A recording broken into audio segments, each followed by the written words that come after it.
The problem with coming to the gun range on a winter thaw is I had to walk and navigate around some lakes. Well, all right, guys, I got the first bag loaded up.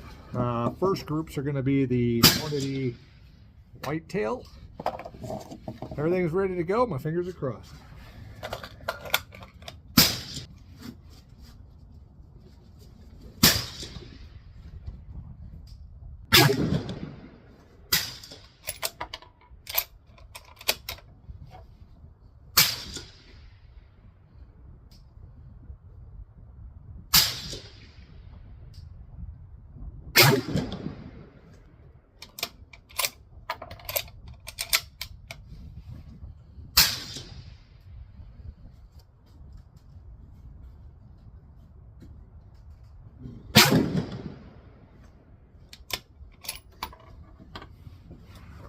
Well, better than before, I can tell you that.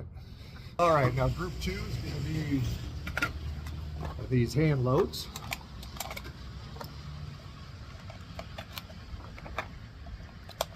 So she does.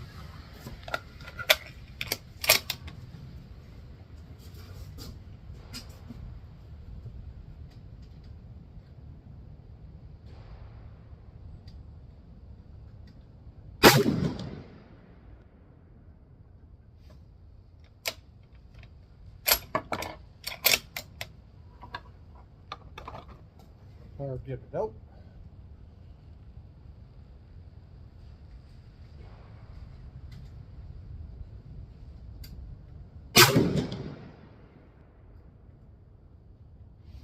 Shooting significantly higher.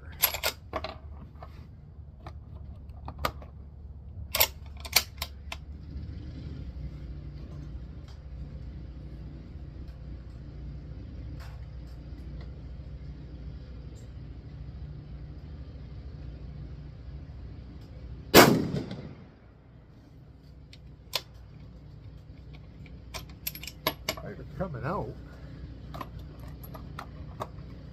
gonna send another group down. Those were hitting really high on the paper. 27 40s for velocity.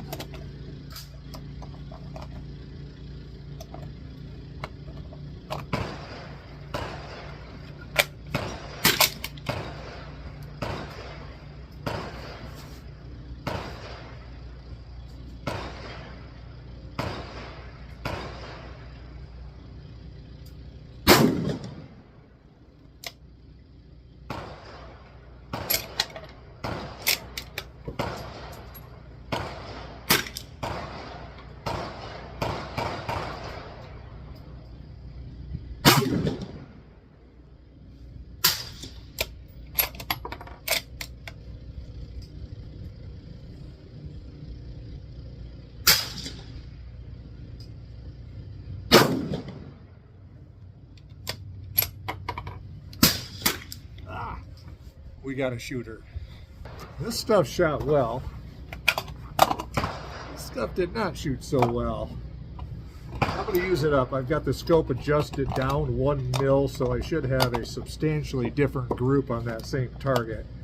But let's see what a group number 2 is going to be with this whitetail stuff.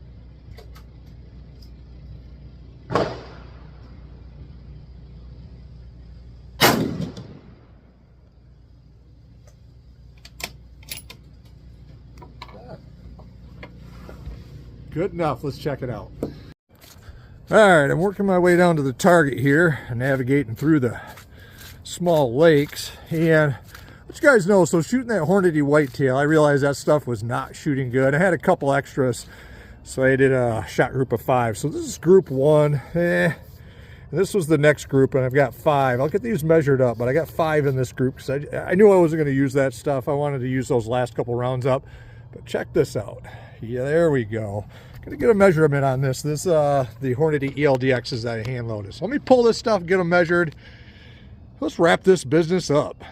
Now, I really had my fingers crossed taking this thing out to the range one more time because honestly, this Savage Axis budget build has been nothing more than a damn headache at this point.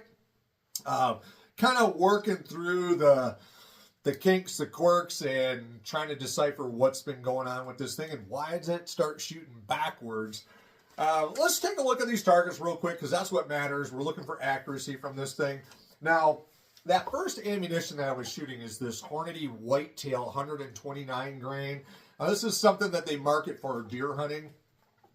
Low cost Hornady stuff. I generally have had pretty good luck with this stuff, grouping out of my other 6.5s. Not so much the case with this. Had a lot of subscribers chiming in saying that stuff shot like garbage for them. It was too light, and is the case as well. So this is the group here. 1.9 MOA. So we're going to say 2 MOA. Now, as I was alluding to with the targets down there, I had a couple rounds left after shooting that group of 3. So that measured group is a group of 5. I didn't want 2 of these things lingering around.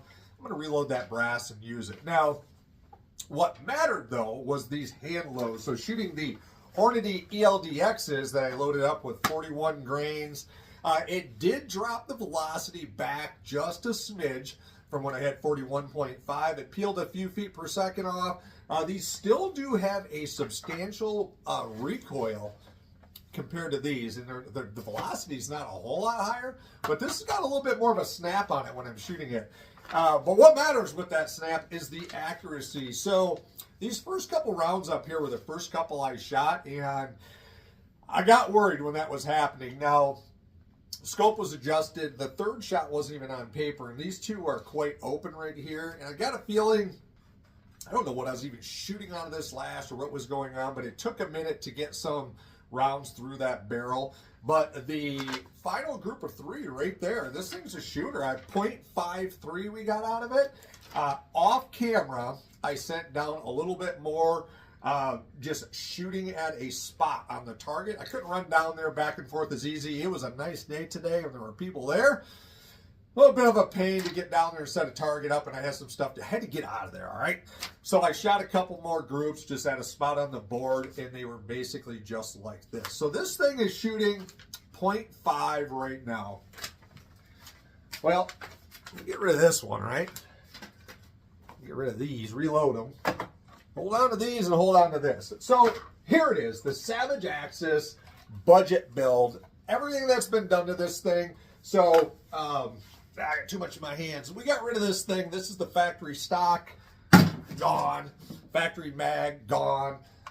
So we're running this rifle with the Magpul Light Hunter stock, or Hunter Light, or Light Hunter, I don't know. It's the Magpul's newer stock. This thing has aluminum bed in it. That's a piece of aluminum showing where the recoil lug sets in. We got the Leupold mount on here, and an Arctic Optic SH4 Gen 2. Got a trigger lightened up with about 2 coils clipped off of it, knocking this thing right around to about a 3-pound trigger. And now we're getting 0.5 MOA out of this thing. Is that better than a factory Savage Axis? People are going to give me a little heat on this because we're never going to know. I didn't shoot this thing factory bone stock. I have shot these factory bone stock. I'm half tempted to just go buy another one just to shoot it like that and maybe do some more projects with another one of these things. But in my experience with just general ammunition, maybe not that stuff that's too light, but with just typical match grade, or even that Hornady black or something other hunting ammunition that's not budget priced, these things shoot at 100 yards about 1 MOA. And that's kind of consensus with, shoot, there's hundreds of replies and comments going on in this series because it's been going on for so long. Most people shoot about 1 MOA, maybe a tad under. But this thing with this ammunition that I'm doing, we're getting 0.5 MOA with the upgrades. I feel that this scope is worlds better than the Weaver. The Weaver scope was garbage that this thing came with. If you're shooting 50 yards or less in the woods, maybe keep it if you're pulling this thing out once. But for 100-yard shots, this is the optic. This is good stuff right here. It's more of a target optic, but this rifle is going to be used in that capacity as well. The rail was definitely an upgrade. The Monstrum rail, complete failure. The two-piece rail that it came with was set up for the different kind of rings or whatnot. We needed the pick rail. The stock itself, the fit is great. You can adjust back here for how your length of pull on everything on this thing. It's got a cheek rest down here to get your line of sight, everything going. Comes in different colors. So the Magpul stock, fit, feel, finish, everything about it was definitely an upgrade as well as using a Magpul mag. You can get these things in 5, 10, 15s, probably even bigger. Just a better quality mag than the thing that this thing came with too. Trigger, lightening it up, it's always kind of better. This thing pulled like a brick before. So that's it. That is the summary. I am glad this thing worked out. I think a lot of you guys are too. People were really kind of trying to get me to pump my brakes on ripping the barrel off this thing and doing a massive rebuild to it. But 0.5 MOA out of a rifle that we're sitting here at about $1,000, maybe a little bit more with the optic and rings and everything. We're about $1,000 into this thing. 0.5 MOA. Pretty confident you could have fun with this thing hunting or just kind of out there shooting steel and messing around with your friends. And that's what's up next with this thing. And be shooting some steel with this and the Howa 1500. So thanks for checking on into the channel. Chime on in. Let me know what you think. Is this thing impressive or is it still a dud in your mind? So, hey, get on out there. Keep on shooting.